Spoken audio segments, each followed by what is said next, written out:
up, YouTube? Back at it again with another banger video. This time we're taking a look at the first appearance of Deadpool. So this guy has a new movie coming out, Deadpool 3. It'll be out in about a week, I think. So I thought what a great opportunity it would be to look back at the origin of this character. So he first appeared in the New Mutants issue number 98. So this was at like the very end of the New Mutants. After issue 100, it would be renamed X-Force. So this is like almost the very last issue. And we get 3 new characters. We get Deadpool, Gideon, and Domino, kind of. I'll get to that later. But yeah, it starts off with this guy, Gideon. And not the coolest character ever. I gotta say, like, out of the 3, Gideon is obviously the most forgettable.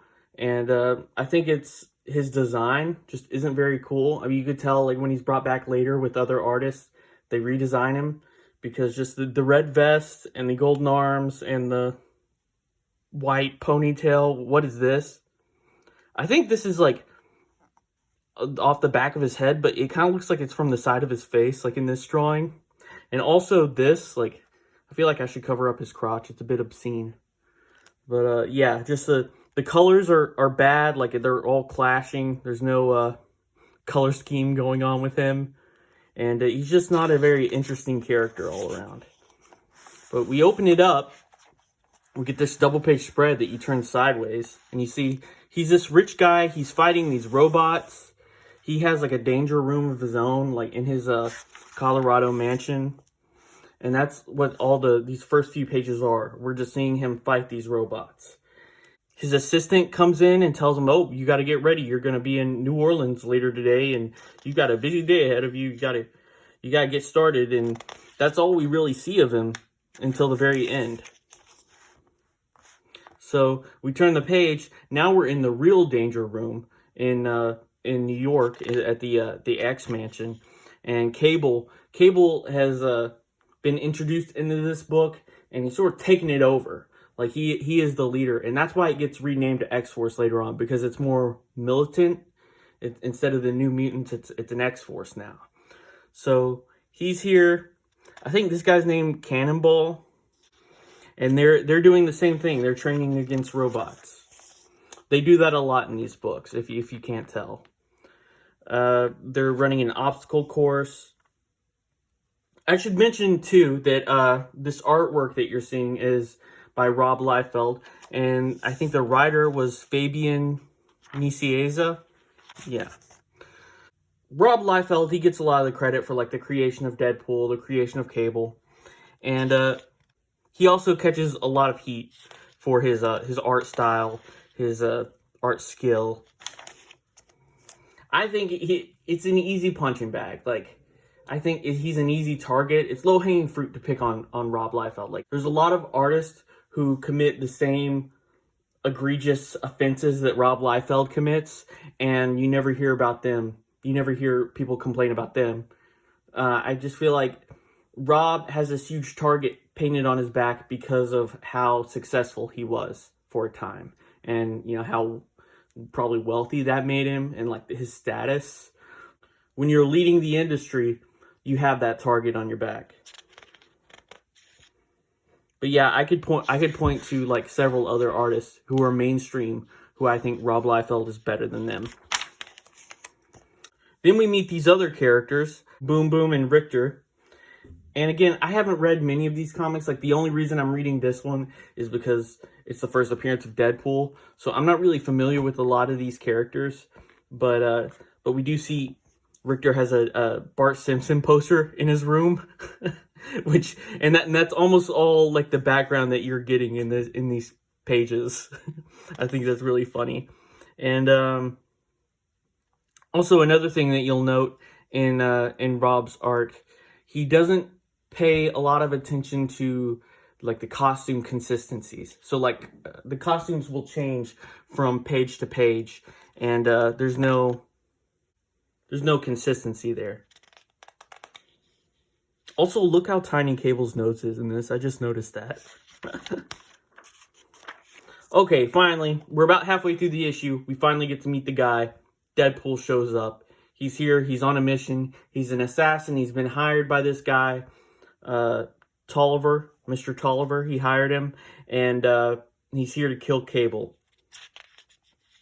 And you'll see right off the bat, like, Deadpool's costume, the placement of the reds and the blacks, they shift page to page.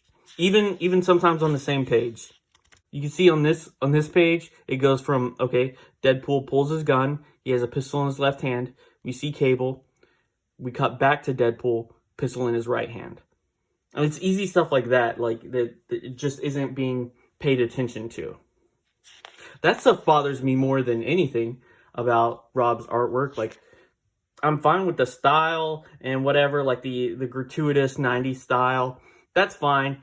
It's the simple stuff that would be easy to catch. It seems like an editor should catch, or somebody should be looking over this and pointing out, like, oh, the costumes, they aren't the same, which that might be a colorist's fault. Honestly, I don't know if that was Rob, but yeah, this, like, easy stuff like that. You get weird tangents like this, where this has always bugged me, where this looks like it's attached to his knee there. But Deadpool, he's a pretty competent fighter in this first issue. He throws this wrapping thing around Cannonball, takes him out. Cable hits him a couple times. Deadpool throws a knife, hits him in the thigh. And then the New Mutants, they all run downstairs and start to just gang up on Deadpool.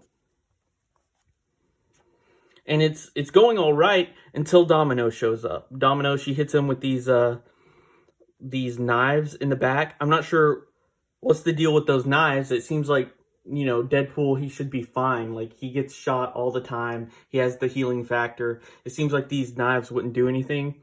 But I don't think they had the whole character of Deadpool planned out yet. So, as of now, that's enough to take him out. And you can see, again, like, there his shoulders are black. There his shoulders are black. There his shoulders are red. There his shoulders are red. It just changes constantly. Oh, and also, I said that this was kind of, sort of, the first appearance of Domino. So this is the first you ever see of the character of Domino. But later on, like issue, say like round 8 of X-Force. So about 10 issues from now, you're going to find out this is an imposter named Copycat. So this isn't really the real Domino.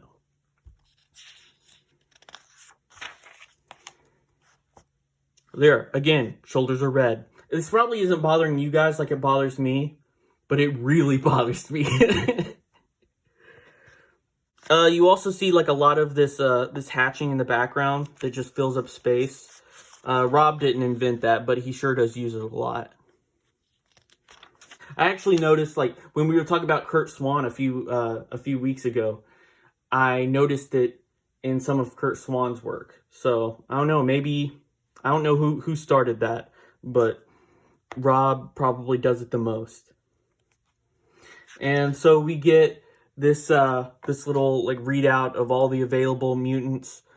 Cable's trying to build up his team, his X-Force, because a lot of the mutants have been killed or taken prisoner or held captive, you know, and he's just trying to see, like, who's available. They're building a team. And meanwhile, Richter, he's sneaking out in the middle of the night. Rain was being held in Genosha, I think, so that's who he's going after. And meanwhile, Gideon shows up in this little boy's bedroom, and it's to be continued, left on a cliffhanger. What's this old guy doing in this kid's bedroom? And that's it.